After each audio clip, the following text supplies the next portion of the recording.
Olá, eu sou Jess Queiroz, escritora, leitora e estudiosa incansável. Seja muito bem-vinda a mais um diário de escrita. No vídeo de hoje eu quero compartilhar com vocês as últimas atualizações sobre os meus livros e contar um pouco sobre como foi o processo de criação dos meus personagens, para dar um pouco de toque prático do que a gente vem falando nos últimos vídeos de diário de estudo.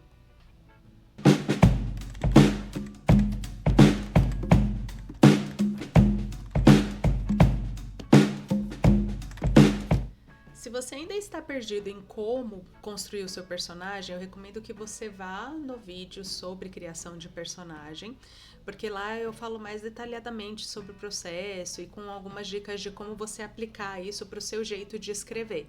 Então, vai lá primeiro, porque a ideia aqui é falar um pouco de como foi, na prática, a construção de cada um dos meus personagens para mim.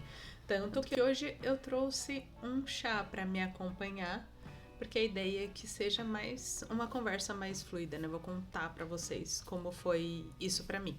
Sobre atualizações, primeiro, eu terminei o meu primeiro livro em janeiro, o primeiro rascunho dele, né? Ficou pronto em janeiro de 2025 e agora tá nos processos finais de edição para ser publicado em outubro. Então já tá se aproximando a data de lançamento para vocês finalmente.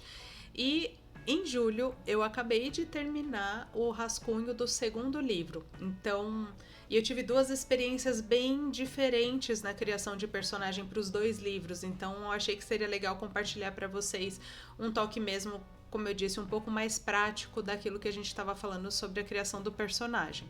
Vocês devem ter visto em algum diário de escrita anterior, eu fiz o meu primeiro curso de escrita criativa em 2018, 2019. E então, quando eu fui começar a história do Mateu e da Fernanda, eu comecei com a ficha de personagem que eu tinha do curso. Então, descrevendo um pouco do perfil psicológico, do perfil físico da Fernanda, né? Que foi por ela que eu comecei. E então ele foi um começo bem mais exploratório do que o segundo, que eu já tinha a estrutura muito mais preparada, né? Aliás, tem uma indicação, um comentário e uma indicação.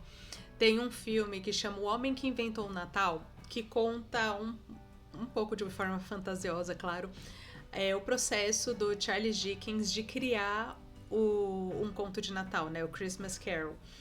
E é muito genial, é muito interessante, assim, dá vontade de ver o filme mais de uma vez, porque embora ele até tenha uma atmosfera sombria ali para contar a história, ele retrata a forma que eles colocaram ali o processo criativo dele, bate muito com muita coisa que eu sinto no meu próprio processo criativo, e as minhas amigas que viram também, que são escritoras e que viram o filme, também sentiram as mesmas coisas, né? Tem muita coisa engraçada.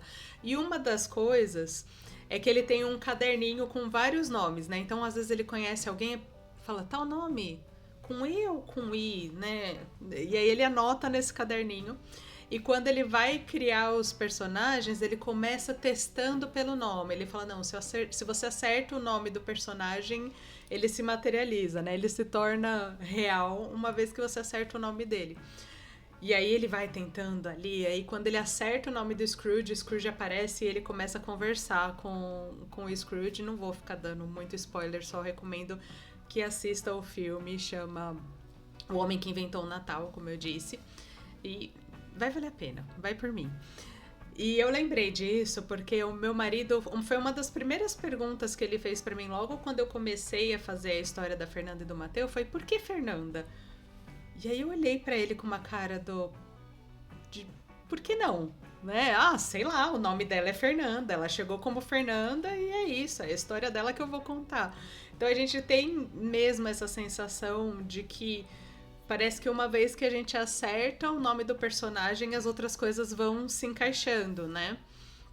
E é muito curioso mesmo, isso até como às vezes o significado dos nomes vão encaixando. Pelo menos isso aconteceu comigo, né? Eu tô falando mesmo da minha experiência da criação da primeira história, no caso.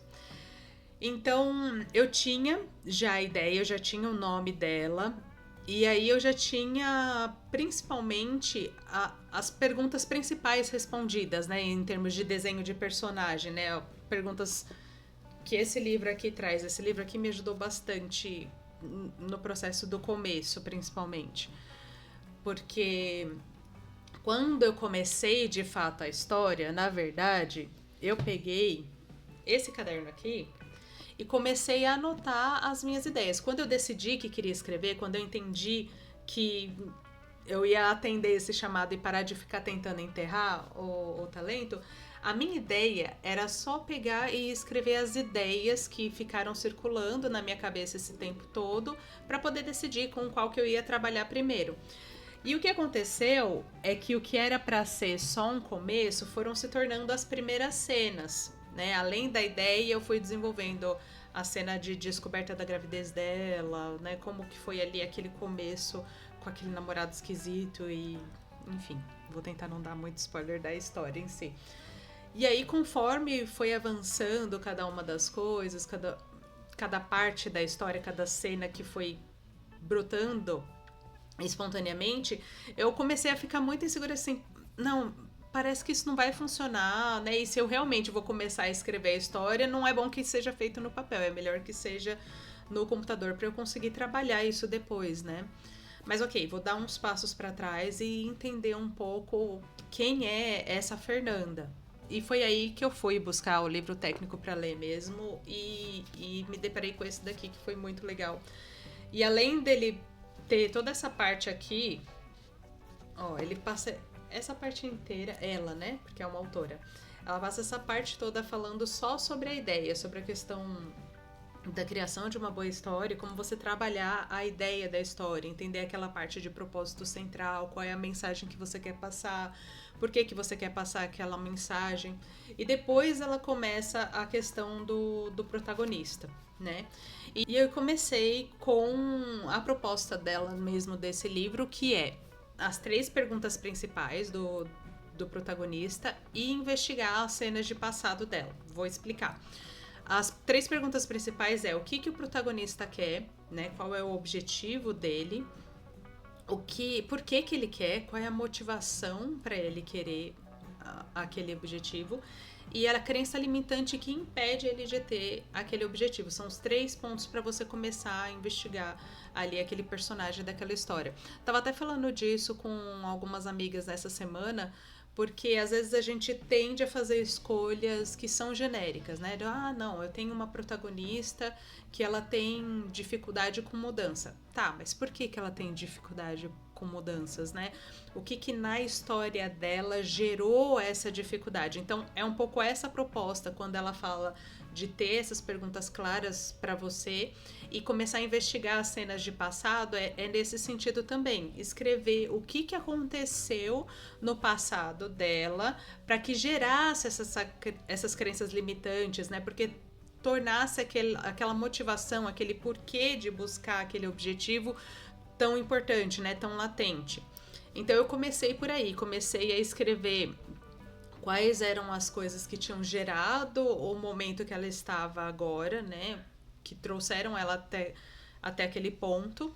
E também, para fazer o planejamento da história, o que eu fiz? Eu só escrevi quais seriam as coisas importantes de acontecer ao longo da história para que ela conseguisse completar o arco dela. Então, eu comecei a decidir o arco dela antes mesmo de começar a aprofundar na história, né? Eu já tinha uma ideia mais elaborada, mas eu queria trazer um pouco mais de clareza para mim mesmo, para saber qual o caminho que eu seguiria na escrita.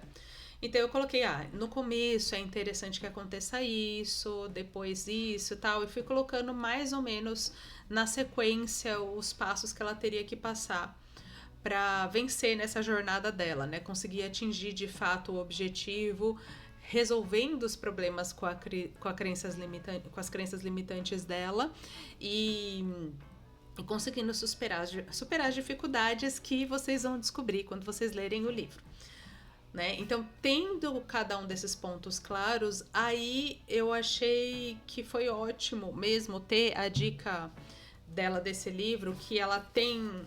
Eu já mostrei para vocês também, eu acho que em algum diário de escrita também, que eu mostrei a ficha... Cadê? A ficha de cena que ela tem, que ela propõe. Enfim, se eu não achar aqui, eu coloco depois em algum link na descrição do vídeo para vocês verem qual é a proposta de ficha de cena dela. E aí eu usei isso para pensar em como ia ser cada um do propósito. Na verdade, ele é ótimo para escritor que é jardineiro, porque você não decide o plot inteiro antes de começar a escrever, mas é muito útil você decidir qual é o objetivo daquela cena que você está escrevendo naquele momento. Acho que é uma coisa que evita a gente escrever com um monte de cena que às vezes a gente vai precisar descartar na hora da edição, né? Na hora que você vê como que ela encaixa bem na história, às vezes você vai descartar coisa que não encaixa tão bem no propósito. Agora, se você conseguir ver cena após cena qual é o objetivo que ela tem na história, eu acho que evita um pouco o desperdício de trabalho também, né? Então, eu acho que fica uma boa dica para escritor jardineiro. Como eu disse, né, eu queria ter o cenário geral, então eu usei a parte de também escrita em 3 atos para distribuir cada uma dessas cenas, entendendo que momento da estrutura de 3 atos cada uma delas se encaixava. E aí, quando eu consegui terminar qual seria essa jornada da Fernanda, aí eu me senti com mais liberdade para sentar e escrever mesmo. E aí, o que aconteceu? Eu tinha a base de como ela era, a base de como soavam as palavras na boca dela, mas eu fui descobrindo mesmo a personalidade dela ao longo da escrita.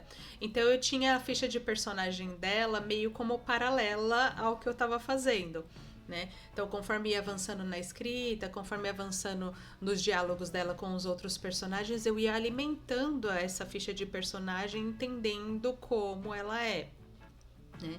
E também fui criando a ficha dos outros personagens conforme eles apareciam na trama, né? E isso durante toda a parte do primeiro rascunho. Uma coisa muito interessante nisso, quando a gente tenta descobrir as coisas no processo, conforme a história anda, é a gente sempre se perguntar no porquê. Ah, então ela disse isso nesse diálogo, mas por que ela disse isso? O que está por trás dessa fala dela? Então, às vezes, eu me deparava com algumas cenas que eu falava, tá bom, eu entendi que isso aconteceu dessa forma, mas por quê? O que tá atrás? O que tá no subtexto disso? E às vezes eu parava e ia escrever uma cena de passado que explicava esse tipo de interação dessa cena. Então, conforme o tempo foi passando, eu fui entendendo mais solidamente qual era a história da Fernanda. Quem era a Fernanda? Por que ela passou por todo esse processo? Por que ela dá esse tipo de resposta? Né? Por que ela conversa desse jeito com essa amiga especificamente? Então eu fui tentando trabalhar cada um desses detalhes, entendendo ela enquanto eu escrevia sobre ela. Naturalmente, isso foi preenchendo também os outros personagens, porque cada interação que eu tinha que escrever dela com os outros personagens, eu acabava entendendo um pouco mais sobre a voz deles também e alimentava a ficha de personagem deles também, né? O processo com o Matteo foi um pouco diferente, porque originalmente, quando eu estava ainda naquele primeiro rascunho no papel, ele ia ser só um colega de trabalho dela mesmo, ele ia funcionar muito mais como um dinâmico que ia ajudar nos desafios que ela ia enfrentar. E o que aconteceu conforme eu desenvolvi esse primeiro rascunho no papel é que a personalidade dele começou a ofuscar a personalidade do protagonista original, né? Ele é um cara ótimo, né? Coitado, mas foi ofuscado pelo Matteo. Porque o que aconteceu foi que eu comecei a perceber que a Fernanda se interessaria muito mais pelo Matteo do que pelo par romântico original. Então, essas coisas, esse tipo de decisão eu acabei tomando antes de pôr naquela escaleta, né? Antes de fazer o planejamento da história em si. E aí, tomando essa decisão, Matteo virou o par romântico dela e eu fui também conhecendo ele conforme ele foi aparecendo nas cenas. Então, durante todo o processo do primeiro livro, o preenchimento dessa ficha de personagem aconteceu paralelo com a história. Conforme eu ia conhecendo a história, conforme eu ia sabendo sobre eles, eu ia preenchendo. E também conforme eu via a necessidade de entender a motivação deles por trás de alguma cena, eu ia lá e escrevia alguma cena de passado, de cada um deles, né? Toda vez que eu via essa necessidade. Por isso que eu falei no outro vídeo mesmo sobre construção de personagem, que você vai conhecer ele como uma pessoa. E como uma pessoa, você vai conhecendo fragmentos da vida daquela pessoa e vai conhecendo mais, né? Vai se aprofundando no que você sabe sobre ela. Então eu fiz a mesma coisa com os meus personagens. Conforme alguma coisa gerava curiosidade, eu ia lá e escrever a cena que gerou aquele tipo de comportamento nele. Então, eu recomendo muito que você faça isso. Não negligencie as cenas de passado dos seus personagens. Porque às vezes a gente tem uma vaga ideia, né? De, eu quero que ela tenha descaso com a vida. Mas por que ela tem descaso da vida? O que gerou isso? Quais foram os comportamentos? Quais foram as escolhas que ela fez que levaram ela até ali? Ninguém é descontente com a vida, ou tem descaso com a vida, ou tem medo de mudança, ou tem receio de relacionamentos do nada. Alguma coisa trouxe até ali. E a gente precisa fugir da definição genérica sobre isso, né? E aí, escrever cenas sobre isso me ajudaram muito, por isso que eu acabo sempre recomendando que você faça isso também. Aliás, uma curiosidade para as minhas leitoras beta: a Carla quase não existiu. Quase que, vendo ali os personagens, eu falei, poxa, por que a Carla e a Gabriela? Por que a irmã e a amiga dela? Precisa ser duas pessoas? Eu não posso unir num personagem só e aí deixar que ele cumpra todo o propósito ali na história? E quem já leu o meu texto sabe que a Gabriela e a Carla são pessoas completamente diferentes. Mas muito, muito, muito, muito diferentes mesmo. E aí, fazendo essa investigação de cenas de passado, tudo, eu falei, não dá. Preciso da Carla e eu preciso da Gabriela. Cada uma delas cumpre um papel na história, cada uma delas tem um objetivo, então as duas têm que ficar. Que loucura, né? Imagina, uma personagem quase não existiu e ela é protagonista do segundo livro, então é interessante como a gente vê esses movimentos ao longo da história mesmo. E aí foi interessante que conforme eu fui chegando mais pro final da história, teve uma ideia antiga de outra história, né? Outra ideia de história que pareceu se conectar muito bem com um casal que já tinha aparecido no primeiro livro. Aí eu peguei e voltei algumas cenas para plantar para quando eu estava mais pro final da escrita do primeiro rascunho, eu tive um insight de conectar uma ideia de história que eu já tinha com uma coisa que acontecia com um casal nesse livro. E aí eu falei, isso seria interessante para um segundo livro e tal. E aí o que eu fiz foi voltar algumas cenas e plantar algumas coisas que dessem caminho, né, que abrissem espaço para essa outra história se desenvolver. Então, já conectei dessa forma também e trabalhei um pouco mais. E aí, quando eu fiz a primeira revisão desse texto, né? Logo que eu terminei o primeiro rascunho, eu deixei ele um mês de lado. Fiquei ali tentando me recuperar, inclusive fisicamente, que eu fiquei exausta depois de terminar. E aí, depois, quando eu fui mexer, eu já fui prestando atenção em cada uma dessas coisas. Primeiro eu peguei a ficha de estrutura de 3 atos e fui vendo onde em cada parte dessa estrutura as cenas que eu fiz se encaixavam, né?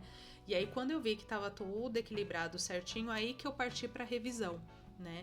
E já tendo isso também um pouco paralelo, né? Como eu disse numa outra vez, eu fiz a escaleta, minha escaleta ficou super longa desse primeiro livro, mas do meio pro final as cenas foram completamente ignoradas, né? Elas tiveram vida própria ali até a finalização do livro, mas eu fiz o caminho inverso, né? Eu peguei o texto pronto e revi como ele se encaixava na estrutura de 3 atos e o que eu precisava ajudar para que se encaixasse dentro dessa estrutura. Lembra que eu falei que a gente sempre vai ter trabalho, a gente só precisa escolher conforme o nosso estilo de escrita, quando que ele vai acontecer. Se você planeja muito antes, você vai ter menos trabalho na parte da revisão, porque você vai ter planejado bastante, vai ter escrito dentro do planejamento, e na parte de revisão você vai observar outros detalhes. Agora, quando você planeja menos, escreve mais livremente, o processo de edição é que vai ser mais trabalhoso, né? Então, é um pouco meio que escolher quando que o trabalho vai acontecer, porque trabalhoso vai ser de todo jeito. Então aí, quando eu fui pegar essa revisão, eu fiz várias revisões. Primeiro pensando na questão mesmo de estrutura, né? Como que ele estava dentro da estrutura de 3 atos. Depois pensando no equilíbrio entre mostrar e contar. Lembra que não é só mostrar, não é só contar. A ideia é que cada coisa tenha o seu lugar, cada coisa tenha o espaço certo para ser utilizado, né? Todas as coisas, a voz narrativa, escolher cenas de passado, escolher pensamentos do personagem, tudo isso precisa ter uma escolha muito racional, muito intencional no nosso texto, né? Tudo precisa ajudar a mensagem a fluir, tudo precisa abrir um caminho para que seja suave para que o nosso leitor compreenda a mensagem central do que você quer passar. É até importante mencionar isso, porque quando eu fiz os vídeos de ponto de vista, eu falei, poxa, eu espero que fique claro que é uma questão de escolha. A gente não é uma regra de você tem que fazer terceira pessoa se for um conto épico e tal. É uma questão mesmo de conselho do que encaixa melhor dentro dos tipos de história que existem. A escolha quem vai fazer é você, mas que seja uma escolha cheia de intencionalidade, né? Uma coisa que tenha uma razão de ser. Que nem mesmo a gente fala muito sobre fluidez de texto, sobre o texto que corre lindo, maravilhoso, você lê e se sente envolvido com a história e tudo mais. Mas cada uma dessas coisas precisa ter um propósito também. Por quê? Um dos livros que eu mais gosto, né, dos clássicos brasileiros, que é do Graciliano Ramos, Vidas Secas, ele não tem fluidez de leitura. A leitura dele é árida, é seca, mas ele combina com o propósito do autor de mostrar a vida seca. Você sente a vida seca enquanto você lê. Você sente essa aridez na leitura. Então, quando a gente fala sobre conhecer as ferramentas, conhecer as técnicas, não é só para a gente seguir um livro de regras, para seguir um manual. É para a gente saber usar essas ferramentas com o propósito que a gente quer cumprir, né? Então, mesmo quando eu falei de personagem, eu falei a curva dele de redenção ou não. Por quê? Porque a gente pode escrever personagens que se estragam por completo, né? Isso também pode ter um propósito dentro da narrativa, mas essa escolha precisa ser intencional, ela precisa ser alinhada com a mensagem que a gente quer passar, né? Então, dito isso, foi isso que eu fiz nessa revisão. Eu vi se cada uma das escolhas que eu fiz estavam mesmo apontando ali dentro da limitação, né? Dentro do que eu sabia, dentro do que eu conseguia perceber, se estava tudo bem alinhado com o propósito da história, com a mensagem central. E aí depois, numa outra revisão, eu vi a questão dos personagens, né? Se eles estavam críveis, se eles estavam alinhados com a ficha de cada um deles, né? Se as falas dele tinham a ver com a personalidade, a escolha de palavras, a construção das frases, se estava mesmo soando como uma pessoa, e principalmente como eu estava alternando os pontos de vista, né? Chega num ponto da história que eu alterno o ponto de vista da Fernanda com o do Mateu. Então, o texto que tem o ponto de vista da Fernanda, ele precisa soar como a Fernanda. E o texto que tem o ponto de vista do Mateu precisava soar como o Mateu. Eles precisavam ter vozes diferentes. Então eu fiquei tentando cuidar disso, né? Que fosse claro quando era um, quando era outro. Apesar disso estar sinalizado junto no título do capítulo, que ficasse claro para o leitor mesmo assim, né? Então foi uma revisão vendo cada um desses detalhes também. Nessa revisão eu mandei para leitura beta e comecei a escrever a escaleta da segunda história. E aí quando para finalizar essa parte da primeira história, né, quando ela voltou da leitura beta, voltou inclusive com vários questionamentos sobre a questão da Fernanda, né, sobre algumas escolhas que ela fez, e aí eu percebi que tinha coisa que tinha ficado clara para mim, porque eu tinha construído todas as cenas de passado dela, que não ficaram tão claras para o leitor. Então, o que eu fiz? Eu peguei algumas dessas cenas de passado. Aliás, quem viu os primeiros diários de leitura, de escrita, viu que teve 15 mil palavras do começo da história que eu simplesmente ignorei porque eu mudei o ponto de início da história, né? Porque eu ia começar do ponto que ela volta para casa. Então, ia ter toda a parte de história de conversão dela antes de chegar no ponto que hoje é o ponto que a história começa. Então eu tirei todas essas cenas e comecei daqui a história.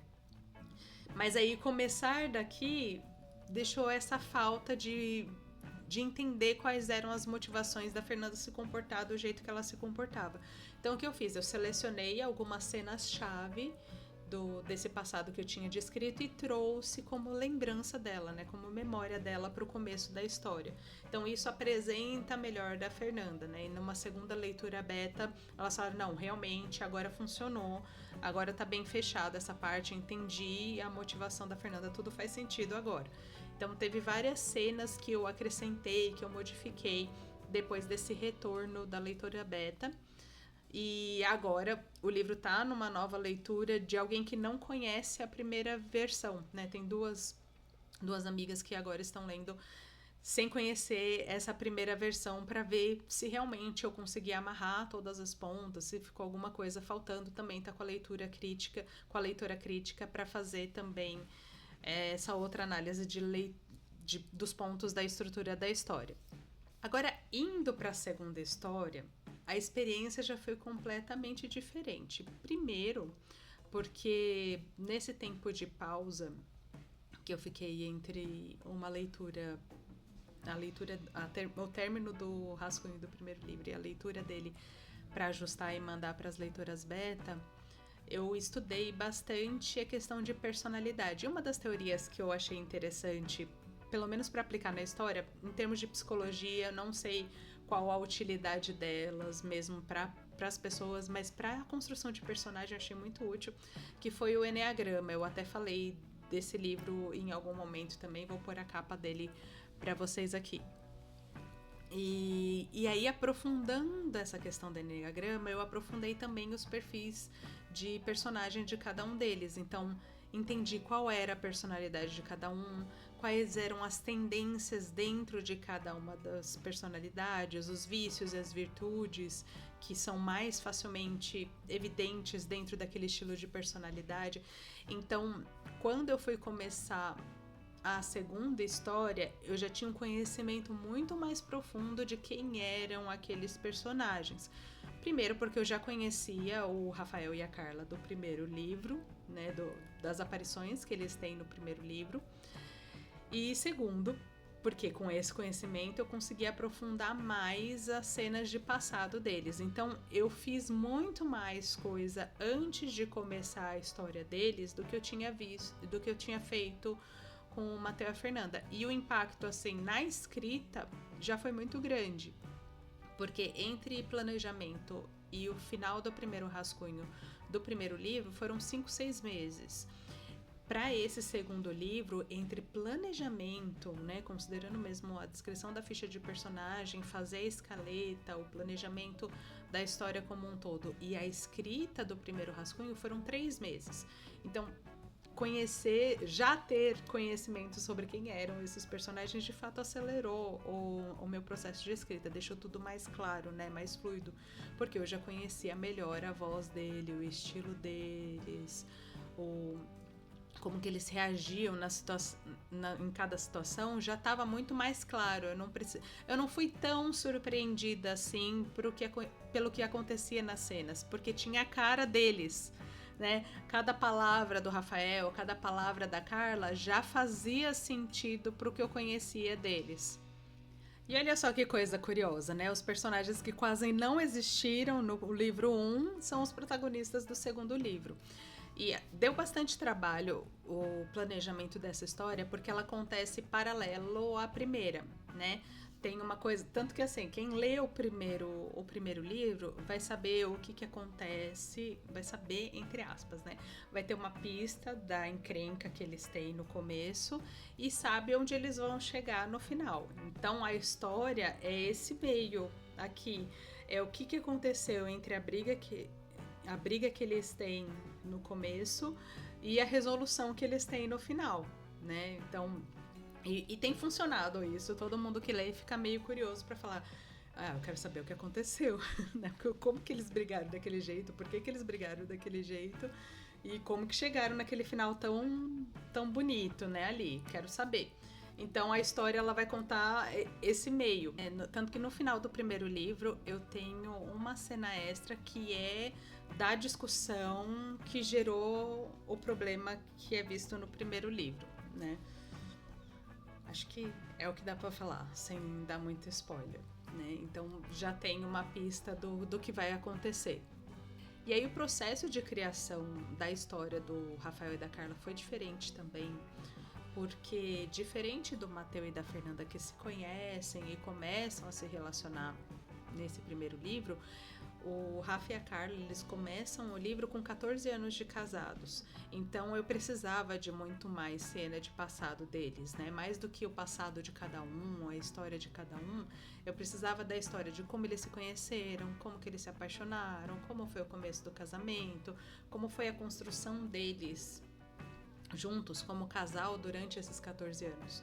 Então eu precisava de muito mais base para conseguir avançar na escrita da história deles. E foi muito legal, foi muito interessante mesmo. Eu tô curiosa para saber o que vocês vão achar desse segundo livro também. Dá pra ver que a construção de personagem, tanto no livro 1 quanto no livro 2, foram processos bem diferentes por mais de um motivo, né? Tanto porque eu já conheci um pouco dos personagens no segundo livro, como porque o histórico deles é diferente. Um começa o relacionamento do zero, o outro já tem um relacionamento e vai resolver outras questões. Então, só isso já tinha diferença em si na história.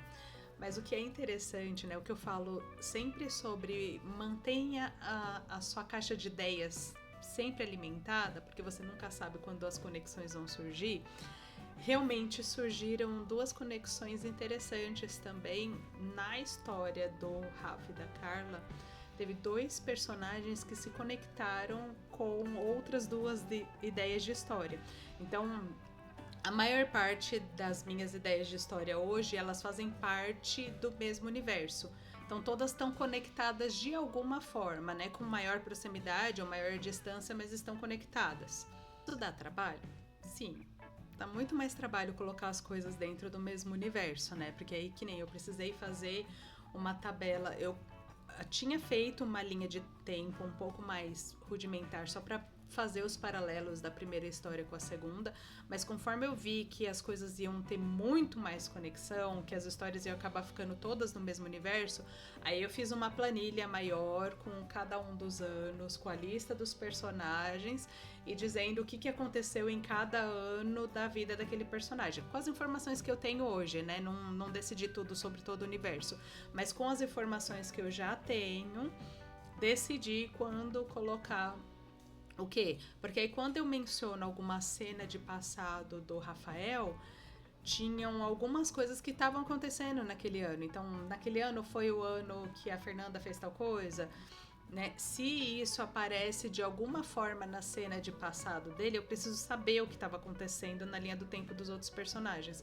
Então eu coloquei isso de forma visível para ter coerência interna entre as histórias. Eu já vou lançar uma curiosidade para vocês. Um dos personagens que era o que ia ser o par romântico da Fernanda na primeira história, ele foi para a segunda história, ele foi para a história do Rafa e da Carla, porque ele é amigo e sócio do Rafa.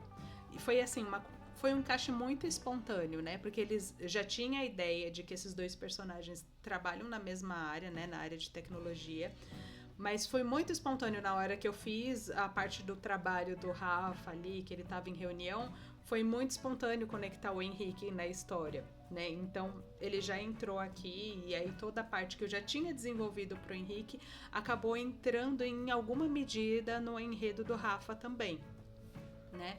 E aí mais pra frente também teve outras situações que surgiram que me fez ligar com a outra ideia de história, falar, não, esse daqui fica bom para trabalhar em outra história. E aí o personagem que eu tinha pensado para ser essa história pode muito bem ser o Breno, que é o irmão da Carla. Então foram os dois personagens que criaram conexão com outras histórias também. Então é dessa forma que eles vão se inserir no universo de histórias que eu tenho para criar aí pela frente. E aí é interessante também mesmo pensar nessa coisa de linha do tempo, porque tem um personagem no epílogo do Mateu e da Fernanda que todo mundo ficou assim apaixonado, todo mundo que leu ficou apaixonado, e eu tenho o palpite que ele vai ser mesmo um personagem muito amado pelas outras leitoras também. Só que esse epílogo deles acontece em 2027. Todo mundo quer a história desse personagem, né? Mas eu não posso, pelo menos não lançar essa história até 2027, porque aquele personagem ele precisa ter aquela idade para a história avançar. Vocês vão entender quando vocês lerem. Mas entende, eu preciso desse plano, eu preciso dessa linha do tempo clara para cada uma das coisas se conectarem sem ser aleatório. Eu preciso desse tipo de planejamento, né? Eu sei. Pode ser um pouco de exagero para algumas pessoas, mas eu preciso desse tipo de planejamento. Inclusive, teve mesmo as minhas escolhas de músicas para playlist, nas cenas de passado da Fernanda, eu escolhi músicas que eram famosas na época que eram famosas naquela época que aconteceu aquela cena. E a mesma coisa aconteceu também no livro do Rafa e da Carla, porque tinha uma música que ia gerar um tipo de reflexão para ele ali, que eu tive que cortar porque a música não tinha sido lançada naquele mês daquele ano. Então eu quis cortar, eu falei, não quero esse tipo de incoerência na história. Então é esse nível de cuidado que eu tô tentando ter. Que eu tô falando tudo isso também é porque eu realmente acho que vale a pena a gente conhecer os nossos personagens em profundidade, porque é isso que vai trazer profundidade para as nossas histórias.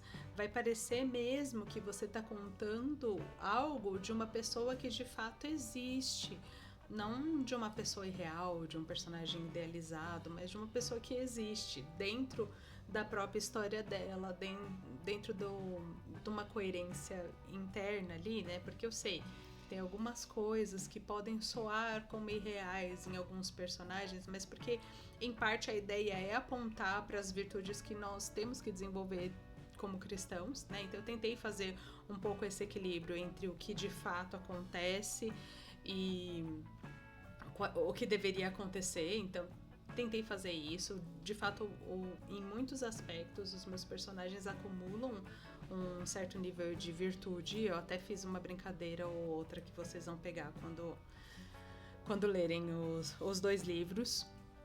Mas é isso, sabe? Quando você tem a sensação de que você conhece o personagem como uma pessoa, a forma com que você conta a história dele é mais real. O seu leitor também vai perceber aqueles personagens como reais. E aí não importa se você usa a primeira pessoa, segunda pessoa, terceira pessoa, você vai tornar aquele texto real para ele. O seu leitor vai ter essa experiência de conhecer de fato os seus protagonistas, os seus personagens e aprender na jornada deles também. Eu acho isso muito importante, porque é isso também que vai ajudar a gente a escrever personagens com o próprio tom de voz deles, né? Que isso fica claro, que isso fica evidente. Porque não é só a gente alternar o ponto de vista masculino e feminino, falando aí de romances, né? Que é o que eu escrevo.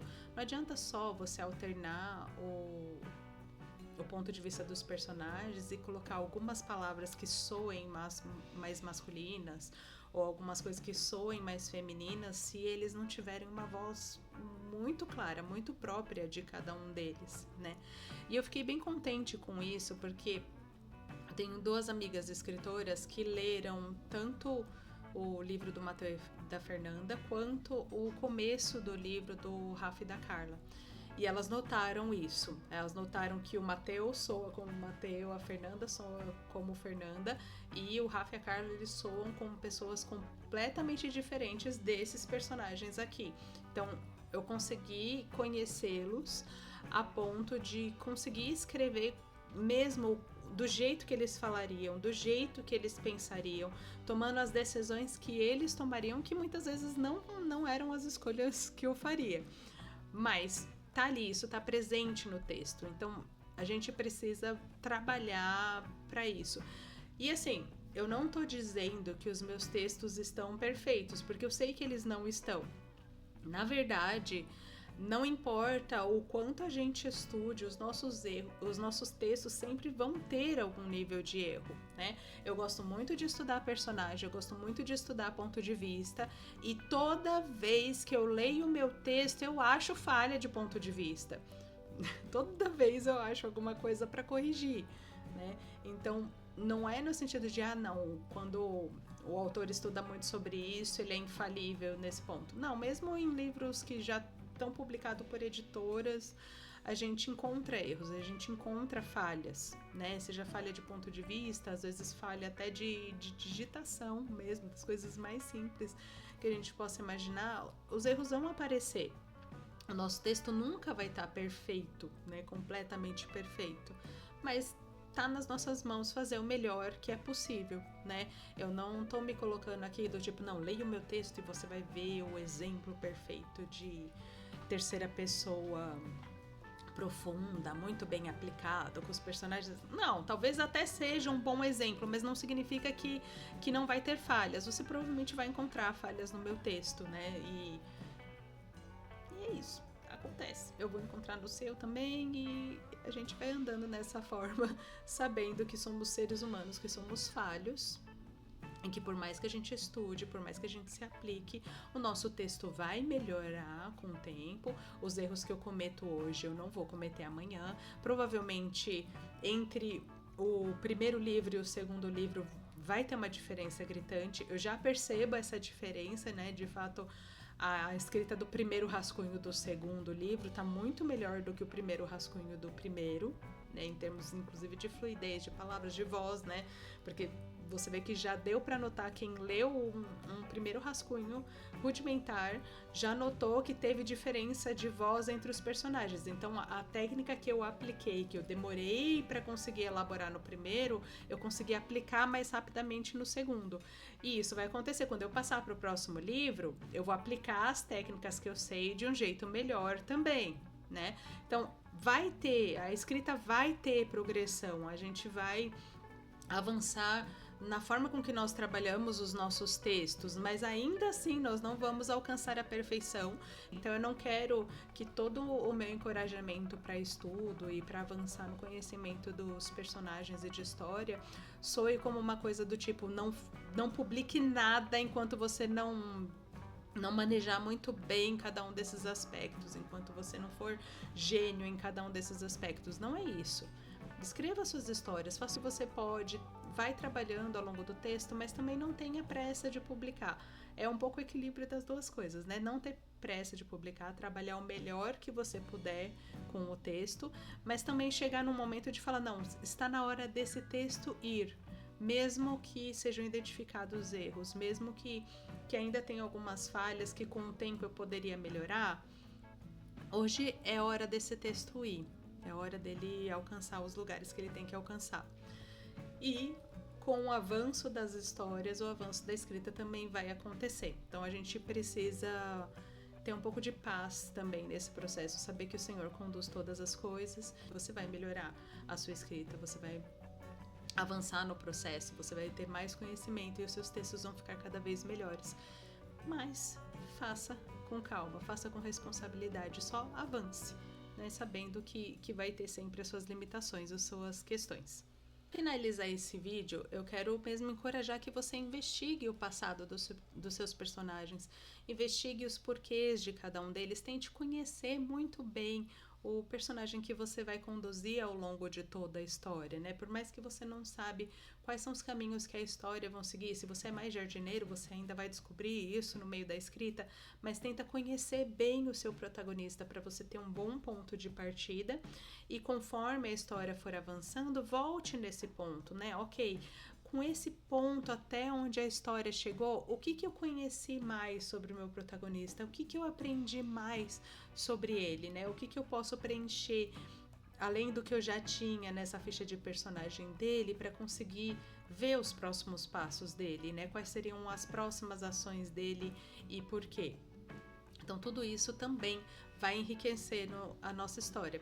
E vocês viram que o meu processo foi completamente diferente de um livro para o outro, né? Um eu aprendi bastante durante a escrita e o outro eu já comecei a escrita conhecendo muito bem quem eles eram, né? Teve essa questão de voltar e aprofundar algumas outras cenas de passado? Teve. Mas foi muito menos frequente essa volta para o passado deles, porque eu já tinha a maior parte do passado deles bem construído para conseguir só avançar na história. Então, vá testando, né? Vá aprendendo também como você desenvolve melhor em cada uma dessas coisas. E também, assim, pensando que a minha primeira história introduziu o universo, realmente eu vou começar as outras histórias conhecendo um pouco mais desses personagens, né? Porque eles apareceram de alguma forma nas histórias anteriores e eu vou começar de um outro ponto deles, né? O universo já meio que está criado. Então fica mais fácil de ver conexões. Então a gente vai avançando pouco a pouco na escrita com a graça do Senhor. Agora, enquanto eu luto para tentar descansar um pouco do processo de escrita do segundo livro e pensar na divulgação mais estruturada do Como Dia Ensolarado após o inverno para o lançamento em outubro, me conta nos comentários que outra curiosidade você tem sobre o meu processo de escrita, sobre a questão do desenvolvimento de cada uma dessas histórias, para eu trazer num outro diário de escrita. Senão eu vou falar um pouco sobre como foi a escolha de ponto de vista e como foi para mim trabalhar a terceira pessoa profunda, tanto no livro 1 quanto no livro 2. Muito obrigada por acompanhar mais esse vídeo e até a próxima!